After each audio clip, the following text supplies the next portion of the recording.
We are very excited, and we want to welcome to the Chew the Scene airwaves in the homegrown house, although it's a phoner, Carrie Manolakos. Hi, Carrie. Hi. How are you? You can hear us okay? I can hear you now, yes. Thank you so much for doing this. We were saying it's a 3-hour difference where you are, right? Yes. So we appreciate you doing the morning. Oh, absolutely.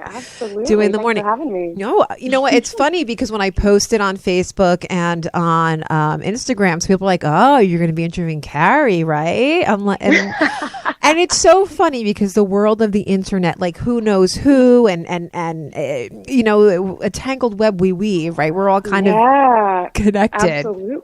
Absolutely. Shout out to Janine. Girl, so. Oh, exactly. And Janine hooked us up. So shout out to my girl Janine. Yes. Thank you, Janine. So, first of all, I definitely went down the rabbit hole of in Spotify. I was checking out your music, and then like song after song, and 25 hours later, I'm like, like we do.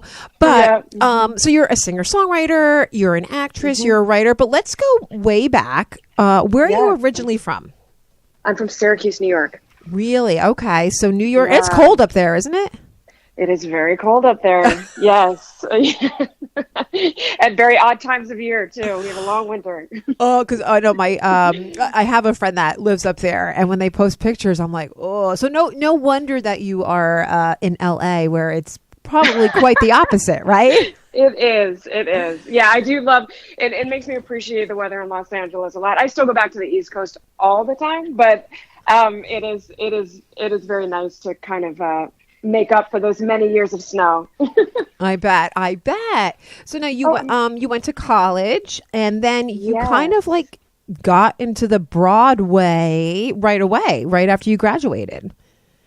I did, yes. Actually, I got my first job while I was still in college. So I started touring with Mamma Mia first, just before my senior year. So I took a leave of absence and then finished college, and then they moved me to Broadway right away. So it was a really nice, it was a really, really incredible first job to have, that's for sure. Oh, God, yeah. Yeah. I'm just, on tour in this major hit show that's now, 2 movies. But you also, you're Elphaba. You actually have a very, can you just give us, our listeners, a list, just, about the shows that you've done? Yes. So some of the big ones are Mamma Mia. I played Sophie on Broadway and also on the national tour. And I was Elphaba in Wicked, and did most of my time as a standby, but then was playing the role mostly by the end of my contract. Mm-hmm. And then I've some original projects that I've worked on are there's a rock musical called Lizzie, which is based off of the story of Lizzie Borden. And we did a concept record for that. So I did the very first premiere production of this newer version of this rock musical. So, and there's been kind of a lot of stuff in the works. I'm working on a bunch of new projects as we speak that are new musicals. But yeah, so those are definitely some of the bigger ones for sure. So, and I know, you define yourself, you're an actress, you're a singer. Were you a singer first? I guess I was a singer first because that's sort of what came out of my mouth from the moment that I could make sounds. Right. But I really started singing and acting at a very young age. I did actually my first professional production at age 10 at Syracuse Stage. So luckily enough, I grew up in a community where there was a lot of theater where I was. So I did a combination of community theater and professional theater. I did Scout and To Kill a Mockingbird when I was 13 or 14, something like that. I kind of really grew up doing both. But my love for singing, I always knew singing would really be the through line of everything. I've had a lot of different facets where this artistic energy and creation have come out, but mostly in acting and singing and storytelling. So you were in Disaster, though. Yeah. You know, and Yeah. the only reason why actually Seth works out. Kevin, say hey. Hi. Seth Radesky works out at Kevin's gym. I'm not going to say where it is because we don't want everyone going there. No. But he's there.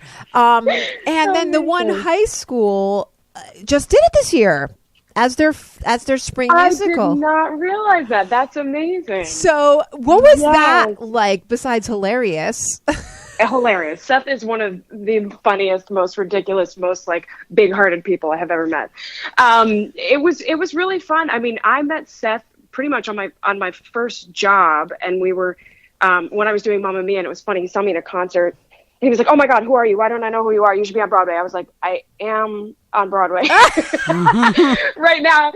And so, we became like immediate friends. Yeah. And then, we just kind of like always did little things here and there. And so then when Disaster came up, he was like, "Would you please play Marianne? Would you please play Marianne?" And we sort of came up with some of these arrangements of these songs together, and he loves a good beltress and a big riff. So like we, when we were coming up with this stuff, it was just super fun. I mean, it was hilarious, and it was a really great group of people. And Seth is incredible, and Jack Plotnick was incredible, and it was a very warm, fun, silly energy to be a part of, and I'm glad it had some time on Broadway, and they're just go and always working on amazing things. I just saw him here in his solo show in Los Angeles, so it's good to catch up with him. Oh yeah, and the theater community, it's so big and so small at the same time. Oh my gosh, yeah, absolutely. So now, when you were on Broadway, were you writing songs at that? Like, would you be in your dressing room and like a song would come into your head, and then you got to go sing "Mamma Mia" or like Well, I sort of like accidentally became a songwriter. That's sort of how I describe it. And when I was doing Mamma Mia, it was pretty much my first job out of college, and I did not know I was going to be a songwriter. I had no idea that was going to be a part of my life. And then it was when I was touring with Wicked, which was, just maybe a year and a half after that I was backstage all the time. And I had a lot of time on my hands as a standby, and I wasn't performing all the time. And I had never experienced that feeling of not being on stage all the time. So it was sort of this weird, like, internal combustion of like, where do I put all this energy? And I had wanted to teach myself guitar on the road with Mamma Mia, and I never did because I was on stage every night. It was a busier contract. And then so I just did that while I was on Wicked, and I remember relearning piano that I had learned as a kid and kind of just locking myself away. And I wrote my first song, and I went to the swings in the dressing room, and they were all awesome. We were all very close, and they were super supportive. And I went to them, I was like, "I think I wrote a song." And they were like, "Oh my God, let's hear it." And so I played it for them, and they were just like, "Oh my gosh." And they started choreographing dances to these songs. And like whenever we had benefits, and every day they would be like, "Will you play something? Will you play something? Will you play something?" They were so wonderful. So a big part of, I think, why this ended up happening was because I was sort of in this very cocooned bubble of being on the road, and also had a lot of time and wanted to use that time. And then I also had some wonderful people around me that just were just so rooting for me. So it was a really kind of an interesting thing. And then I had to get over the hump of what was it like to actually be myself after playing a lifetime of characters. And that was an interesting, the scariest moment of my life was walking on stage as myself at Joe's Pub in 2010. And after playing in front of thousands of people as singing with other things and projects and stuff, it was a really interesting time in my life. And I used to have a very big fear of speaking in public, as myself. So it kind of like really flipped this the element of performance and really brought in some new things that I had to grow into that I love now. And now everything kind of is serving everything. So me getting to know myself on this level has very much shifted the depth of myself as an actor, so it's been really cool to kind of look back and see how all the dots connect. So yeah, I did not know I was going to be a songwriter, even though I wrote 2 really bad songs in high school, but that was it. But don't you feel like, looking back on it now, that the universe, because I always say the universe is conspiring for us, and sometimes we don't realize it, but making you, having you as a standby allotted you that time, and now look where you are, because you have a lot of incredible big name fans who are like, I was gonna where's that? There was a list of some people that were like, who is she? I need to know her. But if you were Elphaba, and if you were on, like you said, performing, who knows if you would be, I mean, you would get here, you're meant to be here, but it's kind of like the universe was helping you out a little bit, because they were getting you to your next level. Agree. Yeah. And I say that all the time. Like, if I had not toured with Wicked, I don't know if I would be doing this. And, I think, and I had already toured once before for over a year, so I knew what that experience was like, but this was a very different show. So like doing Elphaba in Wicked is very different than playing Sophie and Mamma Mia. It's a much more challenging role, and so if I were on it 8 shows a week, I would not be able to do anything else, and that kind of ended up happening later in the contract when I was on a lot more and all of that. So I really think of that time as such a massive gift, because were I doing this show in New York, I again don't think I would have been writing, because, or maybe not until much later, because I just didn't have that time all day. And I didn't have that 3.5 hours backstage from half hour till we left the theater. So it was such a gift. And I'm very lucky that I had the people around me. Like, I called my dad and I was like, I don't know what this feeling is. I feel like crazy. I don't know where to put this energy. I'm not performing. And he was like, well, if you have anything, you have time, and use your time. And, and I'm so grateful that I had people around me that just were like, hey, we don't know what this is and why this is here, but like, use it. And so, yeah, I completely agree with you. I think, and I'm a firm believer in the universe conspiring for you as well. Because, it just really created a space for me to just experiment and try some stuff and learn. I really didn't know that many chords either on the piano, so I used the few chords I knew and wrote In Your Own Grace. I was like, let me see how this goes. I don't know what I'm doing, And so yeah, absolutely. And seriously, when you were sitting in your home in Syracuse in the snow, would you ever imagine that now, like however many years later, you're sitting in LA playing at these very famous music halls or concert venues, and people are coming to see and to hear you, and they want to know what you have to say? Yeah. Did you like pinch me, right? Yeah. Well, I never, because when I think back to as a kid, like what my dreams were, right? I really was like, I want to be a lead on Broadway, and my mom always reminds me of this hilarious conversation that I had when I was in second grade with one of my camp teachers. And she was like, okay, what do you want to be when you grow up? And I was like, I want to be a lead on Broadway. And she was like, oh, that's so sweet. And then I looked at her dead in the eye and I was like, Miss Kelly, I'm going to be a lead on Broadway. And she was like, whoa, okay. And so I was very clear about that kind of stuff. And I did that very quickly. I was 24 and that came true. And so I think I'm a big, I love learning and I love growing and I love stretching myself. So I had no idea that it would look like it looks now. And that I would have the opportunity to be on a stage as myself. And I think that's what's been really fulfilling, because I never saw myself as almost a character, you know what I mean? Or somebody that has a story, what we all do as human beings, which is, I think, what's so beautiful about life and art, is that we all have stories, and sometimes these stories fit into a musical, or sometimes they fit into a movie, and then we share them, or a full-length record, or whatever it may be. But it's been really cool to open my eyes to that, and it's created a lot of other opportunities about being almost a leader in a room, that has started to create some other opportunities for me that I would have never known were coming, but because I have experience now being in a room, speaking in a room, sharing myself even more vulnerably than I ever had before. And, you know, leading a choir in music or doing whatever it is that I do every day, which is always different. Mm-hmm. It's been really cool to sort of see what's opened up. And I'm very grateful for the opportunity to be involved with a lot of different creative projects.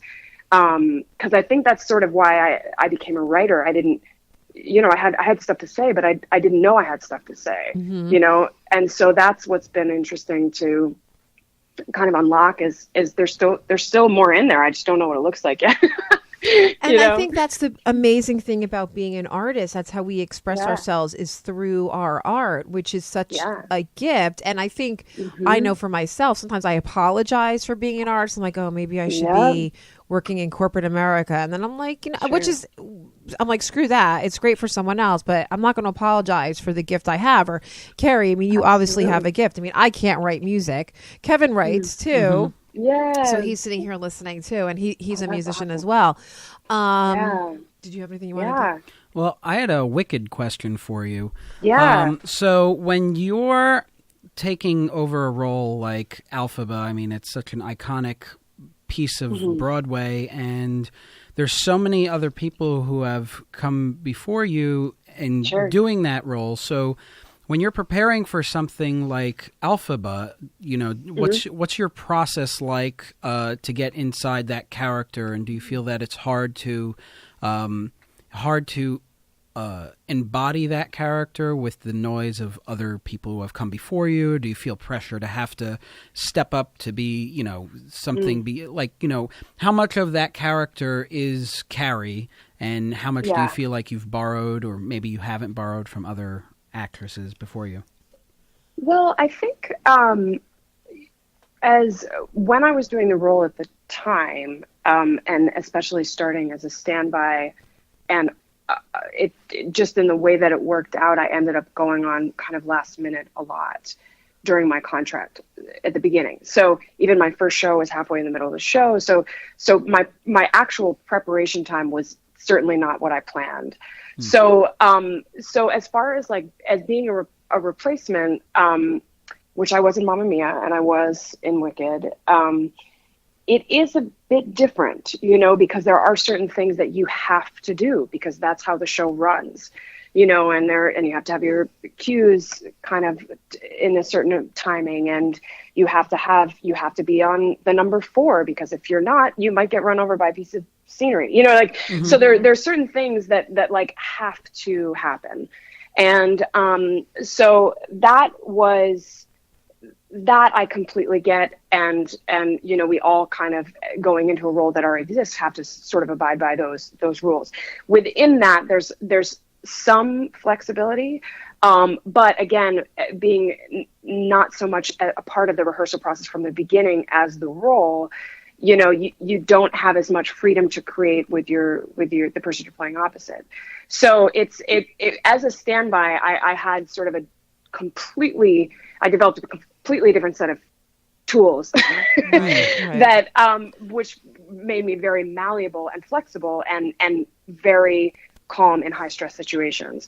So so I would say, you know, I still am dreaming of originating a role that goes to Broadway, that I start from the ground up. And, you know, I'm working on a lot of different projects. A lot of them don't end up going that far, but some of them still might, you know, who knows. But that is something that I've been really passionate about, because I think getting behind a story from the beginning, like I can't imagine what it was like to originate Elphaba, you know, to originate that role. Like, that is amazing. Playing it is unbelievable, obviously, but originating something like that, an iconic character that still, you know, this many years later, people are crying when they see Defying Gravity, is so cool, you know, and that kind of lives on. So that's still definitely a dream of mine. And if I had a little bit more time to prepare, you know, obviously Sophie was very different. Sophie was much more relaxed, and so I could just kind of like go on stage and, you know, be a little goofy and like have fun, and, you know, the singing wasn't super stressful. Whereas Wicked, you know, you have to like warm up, you have to take care of your body, you have to not go out at night, you know, even talk at night. It's a very, very different different thing. But I also did it a long time ago. If I did it now, I'd be curious to be like, oh, what's this like very much more grown up version of me that like has a different sense of self? What would she be like playing this role? I'm curious, you know? But you know, I have a feeling it'll probably come in an original role, which again is a massive dream of mine, to start something from the ground up and to be a part of that collaborative process with the director and with the writers and with all that. So. And I love that you still have designs that you want to do Broadway, because so I'm going to go back. You wrote this great song on tour in your dressing room. Your friends were like, "That's amazing." So that was like that was like the kickoff point for your singing songwriting career. Because I love that you go back and forth. Yes. I love that you go back and forth between singer songwriter. You have a show coming up at Rockwood, right? Mm-hmm. Mm-hmm. On the 20th. Yes, May 20th at Rockwood Music Hall. And so we're going to leave the Broadway for a moment, and let's talk a little about your singer songwriter career, because I guess that writing that song in that dressing room was your launching point. What came right after? So what came after that?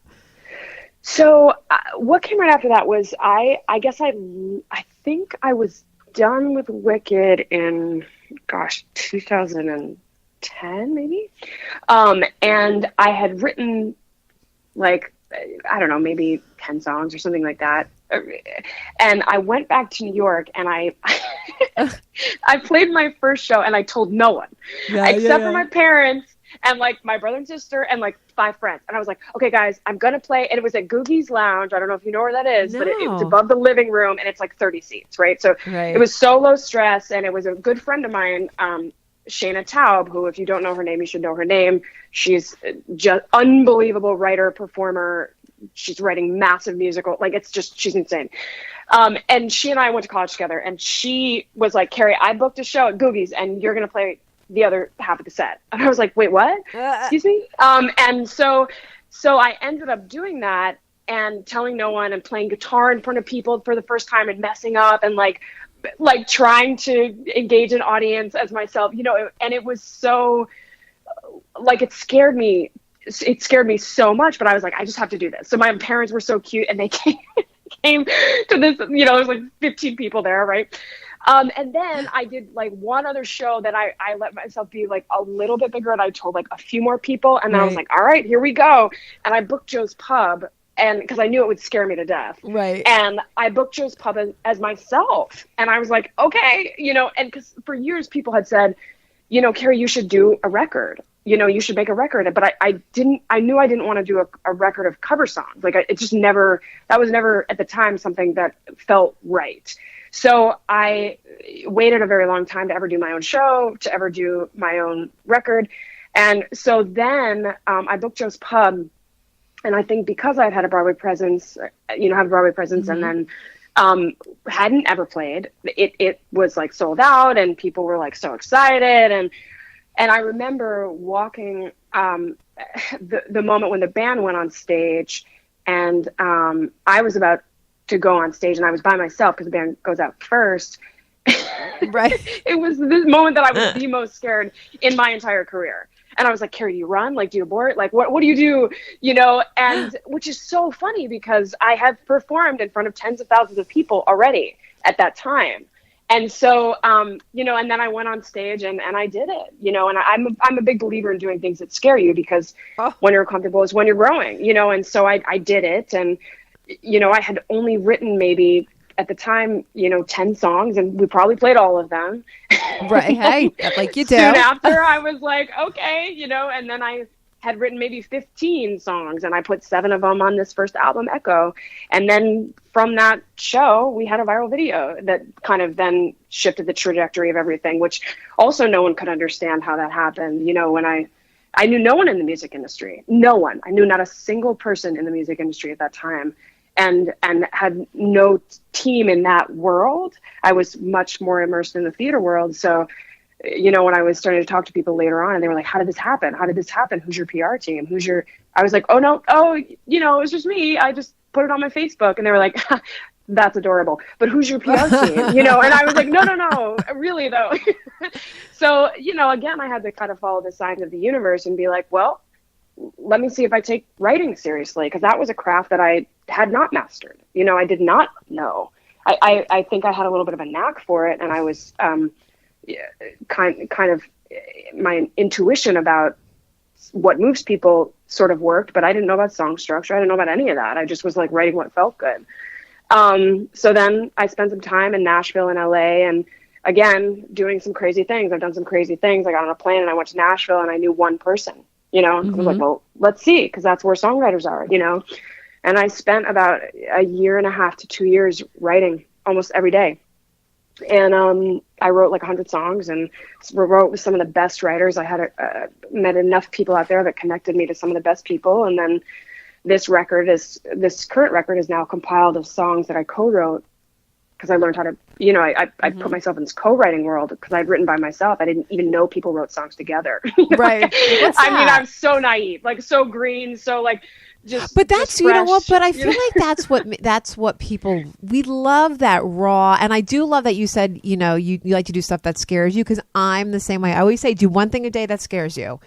One thing, for sure. Whether it's making a phone call, sending an email. I actually just went out with someone yesterday, and she was talking about she wants to get back into directing. I go, so send an email to the theater, and she's like, yeah, I was going to wait. I go, what are you waiting for though? Of course. I said, you just got to do it. And she did it, and they wrote back to her, and she was like, thank you so much for giving me that advice. I said, because you'll wait your life away. Yes. Yeah, we don't have time for that. No one got time for that. So right. So anyway, I love that. The whole greenness, I think, that's when we're all relatable. We're all green. Oh, yeah. Down here, right? We're all green. Mm-hmm. So, especially if you're trying something new, like you really, and that's why being a child is so like having those qualities and being like, I don't know what I'm doing. Like, I don't know what I'm doing. I used to describe making this record as like feeling like I was a baby, like learning how to walk and messing up all the time, but being like, but I don't know any different, so I'm just going to keep walking. And if you don't make mistakes, you don't grow. I mean, I used to be a person that would hate to. I mean, no one likes making mistakes, but now I'm like, I'll be strong and wrong. What the hell? Someone else, you know what I mean? It's not the end of the world, But that's what I think. And you had mentioned, like, you played thousands of people. You're on tour at Mamma Mia, Broadway. Yeah. There is something different about an intimate space when you're bearing your soul as yourself. Absolutely. Because, could not agree more. Like Kevin and I always talk about how, like, deep down we really all want to be liked, even though we're like, oh, I don't care who likes me. I think there's that little part of us. Of course, no one wants to be disliked, but unfortunately that's, whether it's like your personality or something. So when you're going to go up on stage and be completely vulnerable as Carrie, it can be nerve-wracking, but when you rip off the Band-Aid and do it, it feels freaking great. Totally. Absolutely. And that took some time to develop like how to talk to an audience. And now what's interesting is that I feel so comfortable speaking to an audience now. It's very weird because that used to be like the biggest fear of mine. I used to go for concerts and sing other people's songs and not speak. Right. I would just walk on stage and sing my song and walk off, and so that I'm a very different me than I was, however many years ago when I didn't know I was going to be writing, so it's cool. It's exciting. I still keep surprising myself, in some good ways, and some ways I'm like, oh, well, we're going to work on that, but mostly good ways to be open to this experience of like not knowing and being open to learning that I might have versions of me that I haven't discovered yet, which is really cool. So it's exciting for me and especially in LA, I feel, I love New York. I go back to New York all the time. It's where I'm from. It's my people. And I still work out there and am willing to go back for work. But being in LA, there's a lot of different mediums out here as well. So that's been very exciting for me to also lean into and explore and discover how different the coasts are, and how also now the crossover projects, people writing musicals are now writing movies, people writing movies are now writing musicals, people are doing, TV that have never written before. It's a very cool time to just be an artist in general. Now, you did bring up Facebook. Do you think that social media helped launch you a little bit? You know what's funny? I think the internet helped launch me, and I guess social media, but at the time that Creep went viral, I was not even on Instagram. Oh. So I was not a real social media person. I put it on Facebook, but we put the YouTube link on Facebook. So now all of it's like, it's a different animal online now. Mm-hmm. It's as we all know, things are paid for. You have to buy ads. You have to do all this stuff that's like not organic. Right. None of it's organic. Whereas when I put it online, I was like, I made a thing, and I put it online, and it spread because it was good. And that's what gave me faith in the universe, because there were no bells or whistles. There were no like cute kittens. It was just like me singing a song, and people responded to that exact performance, and so that was really cool for me to watch. Since then, it's been really interesting for me to have to flip my brain, because I know that kind of stuff doesn't happen as much because things are so controlled on social media. Yeah. So it is a weird, I have a weird relationship with some days I love it. I'm like, this is so fun. Some days I get very frustrated because I feel like it has a tendency to take us a little too far from the craft or the work or any of that stuff, which is really at the end of the day what I love the most. So I think it did play a part in it, and I think Facebook was certainly a facilitator of it, but do I think that exact thing would happen now in an organic way? I don't know. Well, I actually, because I write, I'm writing a show now, and I'm doing all that kind of stuff as well, and I feel like every time I'm on any social media, I'm like, wow, this time could be used writing, Totally. I'd rather, I feel like I have to go in a bubble at the piano, no phones, no nothing, in order to, and get rid of all the noise in order to write. But I feel like, because Lauren and I debate this every now and then, that I feel like it is not necessary to have social media and still be successful in this field, because I feel like it's a human connection you're making, whether you make it through the internet or whether you make it in person or whether you make it through a stage. No matter what the medium, you're still making connection. But I do agree that a lot of the control is now, I feel like anytime you post something now, like I do a lot of YouTube stuff. So when I post a YouTube video, it doesn't reach nearly anyone unless you pay to boost it or you share it across a lot of mediums, or you have to everybody likes to fight with these algorithms to try to get all their stuff out there. And I definitely feel like there's a bubble that you have to kind of burst through social media in order to just be recognized, because there's so many people doing the same thing, so it's very easy to get lost in all that crap on the internet. So it is it's a time where I find myself where I get frustrated easily by it, because it's something that I don't understand, and I also just don't, as independent artists and people like that, to constantly feel like you have to pay to even get your stuff seen, because it really does get pushed down if you don't. It doesn't get seen. And so that's a different thing that just is a little bit disheartening, because, I've found that sometimes I'm like telling, posting about shows and doing this and that, and I'm like, why are people not seeing this? And I have to text people, and they're like, oh my God, I didn't know you were playing. And I'm like, that's so weird. So it does feel a little bit different, and but then again, in a year from now, who knows, there will be something else that's new.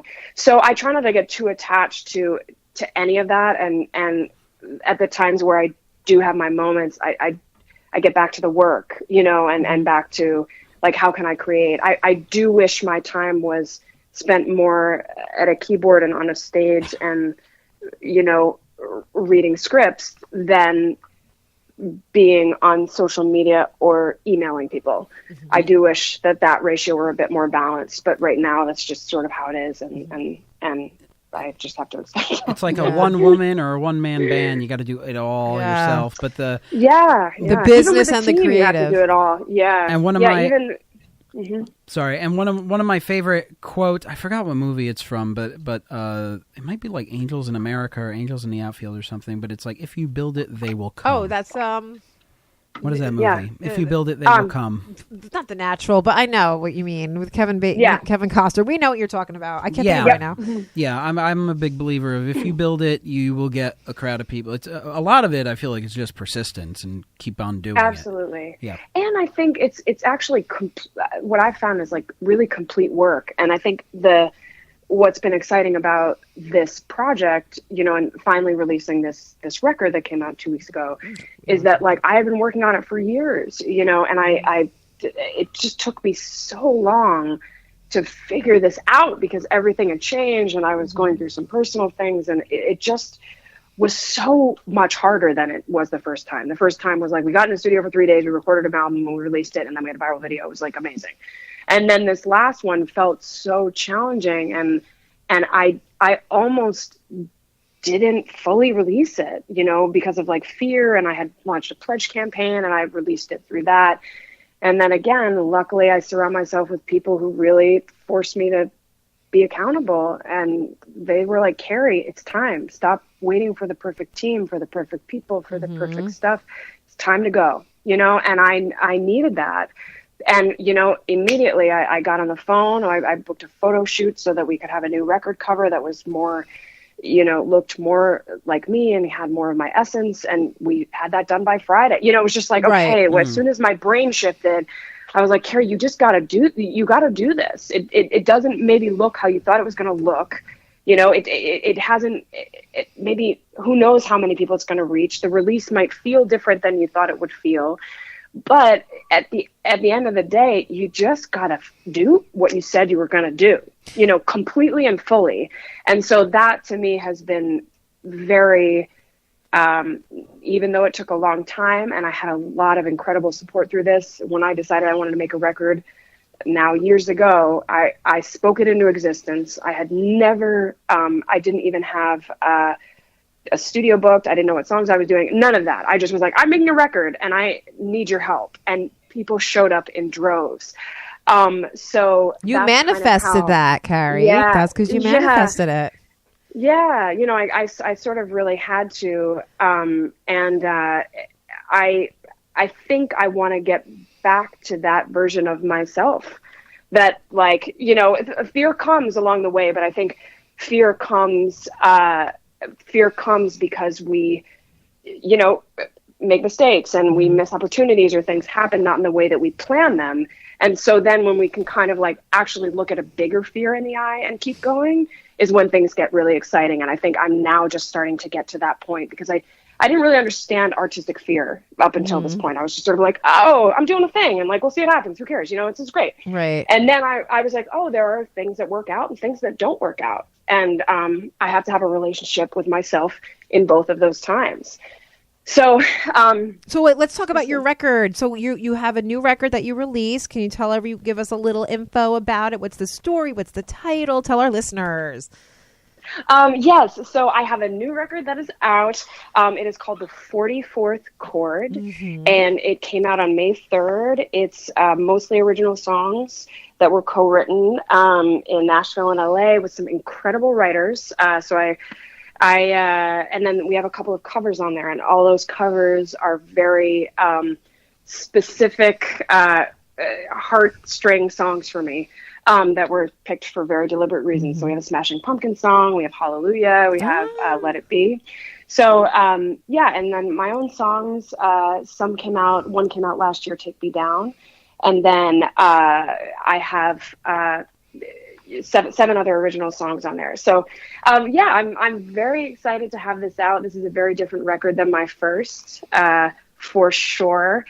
And I think it really captures a spot in my life where I was very committed to telling the truth about myself, about where I was, about, where I'm at. I have a different relationship now with these songs now that I wrote them years ago, and now that they're out now and I get to sing them as this newer version of me, which is really cool. But yeah, I guess I hope people listen to it, and in hearing my truth, they, tap into a little bit of their own, And musically, it is very dynamic. It is sort of organic. A friend of mine described it as organic emo pop, which I thought was hilarious. Love it. And loved. So I hope lots of people listen and lots of people share it and lots of people come and see it live. Live is my favorite thing. So I always encourage people, if they like the record, to come live, because that's always a different experience. And I'm very, very proud of this record, and I'm very proud to have followed through and to have made something from nothing that now exists in the world. Well, where can we find it? Where can we purchase? Where can we find this record? Yes, you can find it all on all of the things. So of course it's, on iTunes, where you can buy it, which I always am appreciative of, because we're in a new world of streaming, which is again very strange. Of course, so you can buy it on iTunes. It's also Apple Music and Spotify and Amazon. It's basically everywhere. So everywhere you can find it. And eventually I have physical copies that I'm selling at my shows, and we'll get that together so we can sell those online at some point too. So so it's available everywhere. And can you give us your social so our listeners, we can get you some followers? Yes, thank you so much. So basically all my socials are my name. Mm-hmm. My name is very Greek, so I'm going to say it. I'm going to spell it. Carrie Manolakos. So it's at Carrie Manolakos, Manolakos.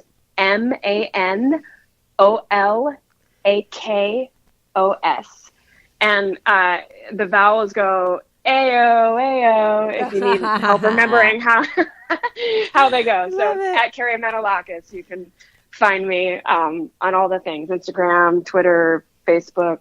I'm not really like a Snapchat kind of gal, but I'm sure I'm on there too. Right. Yeah.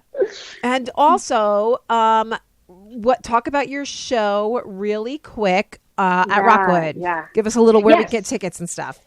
Yes. So you can get tickets on my website, carriemanolakos.com. There's a shows section. It's under there. You can also go to Rockwood, I believe it's rockwoodmusichall.com, and get tickets there. And the show is on May 20th at 7:30, and it is the record release show for the 44th chord. So I'm really excited. I love Rockwood. I've played a lot of shows at Rockwood. And which stage are you on again?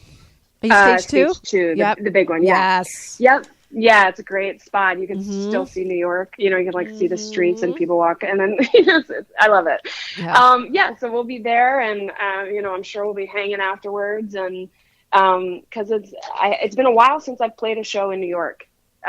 To be fully honest. So I'm excited to kind of be back home and to be back with my people and to be back with so many faces that were with me even before I knew I was going to be writing music. And that's what I think is so special, is to be in a room of people that, some are new on the journey and some have been there since the days that you were trying to play guitar in front of in the dressing room, in front of your parents. Yes, yeah.